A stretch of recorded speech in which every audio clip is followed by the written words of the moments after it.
Howdy folks. So I'm on holidays and no holiday is complete without doing a little bit of tech support. So I'm visiting family and this is a Paradigm UltraCube 10 subwoofer, and it unfortunately has suffered a failure, and I've already begun to disassemble this. So it has, of course, the woofer in the bottom, and on the sides it has these really interesting little plates. They're not actually speakers; these are just metal plates with a surround, and because there's no bass port in this, which is kind of interesting. And so anyway, so I've just taken out the amp module, which is here, and I believe that there is a cracked solder joint somewhere on this module, because when this thing makes a makes a noise, if it vibrates too much, you'll hear this popping noise, which sounds like the amplifier is like disconnecting the input or something, and then reconnecting it. And of course it's not supposed to do that, so I've substituted the sub for now, but I really want to see if I can get this fixed. I don't really have any electronics tools here in this workshop. It's mostly carpentry stuff, so I found some screwdrivers, so I'll get this all apart and I'll give it the once-over with a magnifying glass, but I'm not sure if I'll be able to fix this, but we will take a look. So it looks to be a pretty well-built unit. This is the back. So yeah, Paradigm UltraCube 10, and it's just got your your standard sub controls on the back, and that's about it. So this is control board, and this is the power supply and amp module. So they've got heat sinking to the back here. They've got some big devices under there, some more big devices here. Big mains filter cap, switching transformer. This looks like input filtering. Mains comes in over here. Speaker output is taken over here. So let me just get this all out, and I'll take a closer look at it. I wasn't able to find any immediate problems with the solder joints, so I ended up not having any tools. I ended up just bringing the subwoofer back with me after the holidays. And so I've taken a look at this, and I don't see any problems with the solder joints. They look to be okay.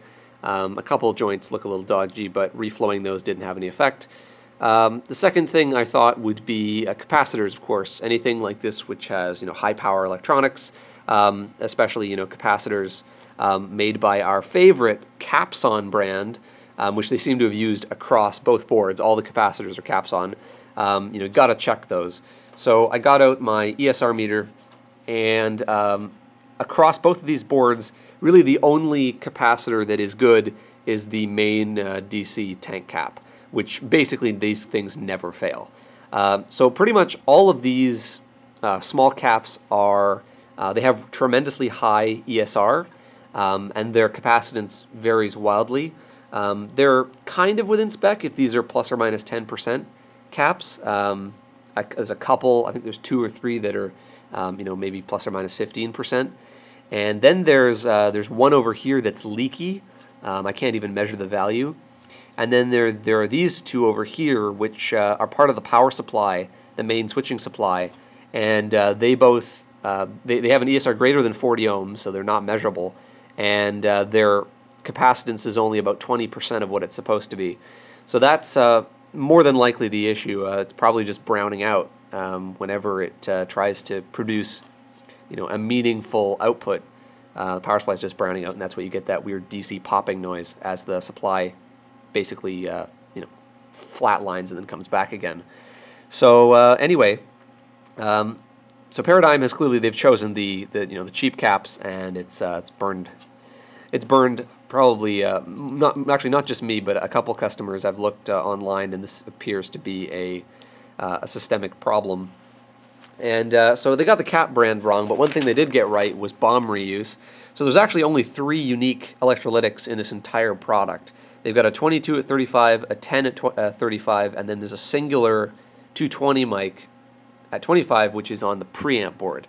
So it should be really easy to find some of these parts. I'm just going to go to DigiKey, get some Panasonic low ESR caps, and that'll solve this problem once and for all. And I'll get them ordered in, and I'll show you once I've replaced them, and we can fire this up, and hopefully everything works again. A couple days later, I've got the caps in, and I'm ready to begin the recap. But before I do that, I thought I'd go over how I actually select the specific capacitors that I buy to recap stuff like this. Generally, of course, there's a capacitance and a voltage rating, which, is pretty obvious. But there are literally tens of thousands of parts that fit those descriptions. And I spend a little bit more time narrowing down what parts I buy to try and get the maximum life out of them in the equipment. Because when you're buying, one-off quantities of parts like this, these are like, batches of 10 or 15 or whatever, the price differences are not super great between different parts. You may spend an extra $1 or $2 across all the parts. So sometimes it makes sense to go for a much higher quality part than what you originally found, just because it'll pay for itself in the long run if you do intend to keep the thing you're fixing in service. And the fact that you're fixing it probably means that that's true. So generally what I do is I use DigiKey because they have the cheapest shipping. It's less than half the cost of everybody else, and that's the only reason really why I use them. I'm not really loyal to any of the brands. I used to use Element 14 until they screwed up their shipping. But anyway, I go there, I select manufacturers, so I really only buy caps from one of 3 companies, either Panasonic, Nippon Chemicon, or Nichicon. Those are, like, in my opinion, the top 3 best manufacturers. So that helps eliminate a lot of the parts. Of course, you pick the capacitance you want and the voltage rating. Now, you don't have to use the exact voltage rating that the originals had. So the originals were 35 and 25 volt. You don't have to use that. So in my case, my replacements are actually 50 volt caps. And that's okay. So a lot of the tools give a minimum option, and you can just say, I want every voltage above this. And I'll get into that in just a moment. So, you narrow that down, and then you've got to pick from the, 1,000-something parts that's left. And what I do is I want to look for capacitors that have a high temperature rating, a high lifetime at that temperature, and they've got to have low ESR and high ripple current. Those are the things I look for. So the lifetime of a capacitor is dependent on the rated temperature and the rated voltage, and the difference between those ratings and its actual working voltage and temperature. So if your capacitor is rated for 1,000 hours at 85 degrees C, of course, you're not going to run it at 85 degrees C. You're going to run it at ambient air temperature, which is going to be much lower than that. And so that difference is what determines the effective life. And so if the capacitor is rated for 1,000 hours at 105 degrees C rated, or 125 degrees C, the difference is much greater, and therefore the capacitor will last a much longer amount of time. And I'll generally go for 105 degrees C rated caps at a minimum when doing this kind of stuff. So all of these are rated for 105 degrees C, and I generally try to find ones that are rated for above 1,000 hours. So I believe some of these are like 2 or 3 or 5,000 hours at 105 degrees C. And there are calculators online that you can actually plug in a whole bunch of numbers, and it'll actually give you the expected life. And that's a really great way to compare things. So basically, you give it the temperature you expect it to run at, what it's rated for, the voltage that it's rated for, and the voltage you expect to run it at, and it gives you an estimated lifespan in hours. And they're really, really helpful. One of the other things, of course, is the voltage. So just like with temperature, the difference between the rated voltage and the actual voltage has an effect on the life of the part. So, for example, if you had like a 15-volt power rail you were going to regulate, you would not buy a 16-volt capacitor. Even though 16 is higher than 15, you would cremate that capacitor very quickly. You would use a 25-volt part or a 35-volt part for that. Because you want to get some margin. Now you can't go ridiculous. Like if you put like a 100-volt capacitor on a 15-volt rail on a 100-volt capacitor, then you get into issues with the forming of the capacitor and all that stuff. So I wouldn't go super crazy.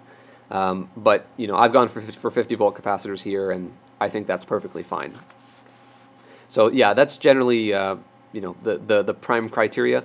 Then there's ESR, so generally I want low ESR. Now it doesn't hurt to put a low ESR capacitor where a non-low ESR capacitor was. There's no harm in doing that. You'll just spend a couple extra cents on the part.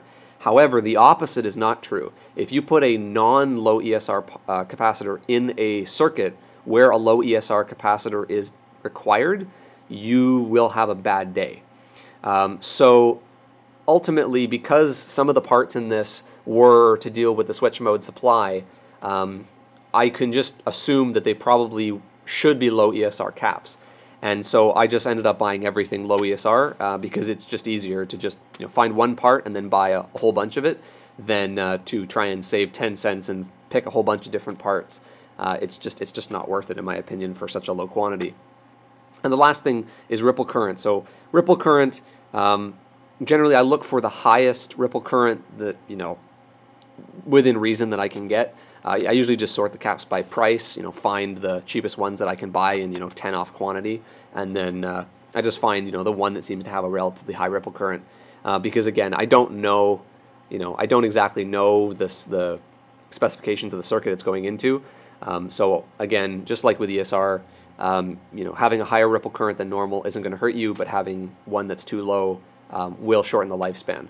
So that's generally the way I go through, and I just pick some parts, and yeah, that's pretty much all I do. It's not really any fancier than that. There's just so many things, so it can be kind of overwhelming when you just see the vast amount of parts that are out there. But that's kind of my process anyway. So let me get the desoldering iron warmed up, and I will change all of these caps. One other thing that I'll mention is that before you actually take the parts, the old parts, off the board, check the polarity and it's with respect to the silkscreen on the board. Because I have personally recapped boards where the silkscreen is actually wrong. So the actual positive marking on the circuit board is backwards to what the installed capacitor from the factory is. And so if you just took all the parts off and then put all the new parts on, which is generally the way you want to do it because it's the fastest rather than doing each part individually, right? You just desolder everything, then resolder everything. If you did that and you didn't note the polarity and you just followed the silkscreen, then the part would blow up when you powered it back on.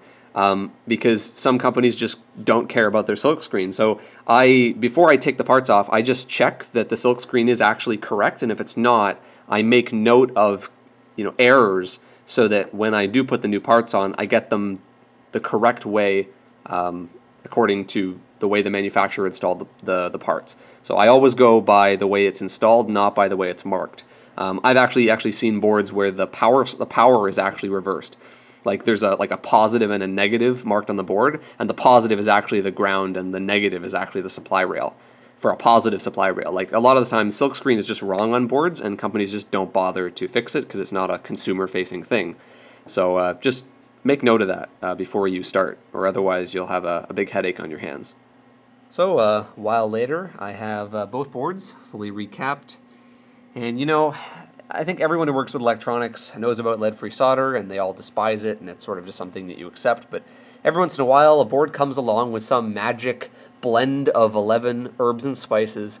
The solder that they used is just like the devil's solder, and whatever they used to build this board, whatever blend it is horrible. Even mixing it with regular 60/40 solder is not enough, and I had to pretty much manually desolder and clean every single hole. It was very tedious to fix this. But anyway, I'm just going to plug it in and we're going to see if it blows up. So first power up, just put it into the power bar and flip the switch. There's no power switch on this thing, it just automatically comes on. So here goes. And the light's dimmed a little bit, and probably as the main tank cap charged up, but it's running now. And there's no smoke, so that's good. So let me get an input signal, and we'll see if this thing can make some noise. So I've just got a standard 3.5mm to RCA jack plugged into this. Only need one of the two channels, and I'm thinking that maybe just touching this will introduce enough 60 Hertz hum that it will make this thing do something. And it does. Let me just turn up the volume a little bit here. Touch it again. Here we go. So that is exactly what it's supposed to be doing.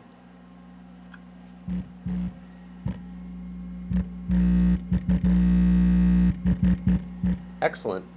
So that's really all I need to see. So there you go.